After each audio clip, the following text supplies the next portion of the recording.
मैं ना बहुत बार इस बात को कहती हूँ कि स्त्री की पूर्णता मातृत्व में है। मैं सन्यासी हो गई, 15 साल की थी जब गुरुजी के चरणों में आ गई।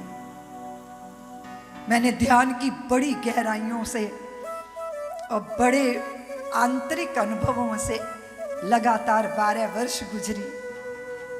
एक बार हम लोग, उस समय रामायण ये सीरियल आता था, हम लोग बहराइच से चले तो हमें चटपटी लगी थी। ड्राइवर को हम कह रहे थे रविवार को सुबह 9 बजे वो शायद आता था, तो तुम दिल्ली पहुंच जाना।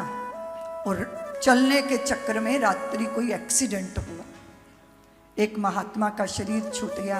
ये जो साध्वी निरंजन ज्योति जी हैं, उनके गुरु जी के सिर पे चोट लग गई। मेरे गुरुदेव की पसलियों में फ्रैक्चर आ गया।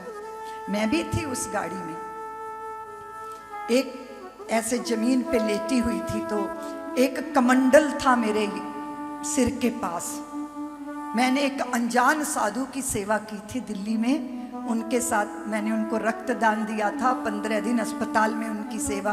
वो बूढ़े साधु जाते जाते वो मुझे कमंडल दे गए, और वही कमंडल मेरे सिर के पास रखा था।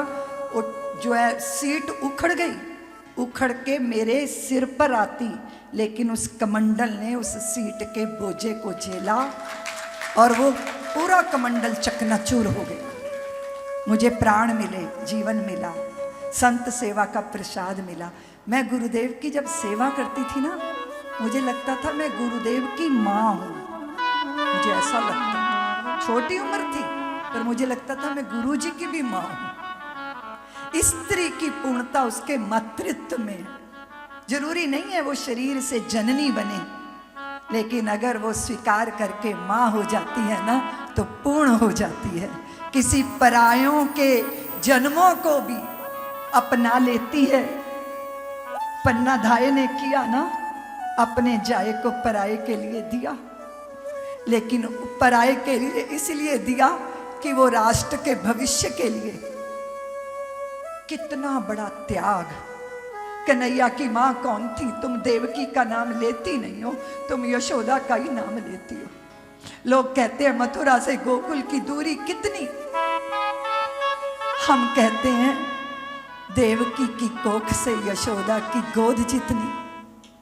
कोई कहता है जीवन और मौत में फासला कितना, माँ की कोख से शमशान भूमि जितना। हमारी सारी कहानी हमारी माँ है। गूंगे का खाया गुड़ है, ममता का मर्म है, वात्सल्य का विग्रह है, यज्ञ है, यज्ञ का फल है, धर्म है, धर्म का प्रसाद है, पूजित है, दीप्त है माँ। इसलिए माँ परिभाषित नहीं की जा सकती। दुनिया भर से भटक के आते हो, आते पिता पूछते हैं काम बना, नौकरी की तलाश में गया था ना। पत्नी पूछती है कमा के लाया, माँ कहती है पुत्र तूने कुछ खाया कि नहीं खाया, भूखे तो नहीं डोल रहे हो।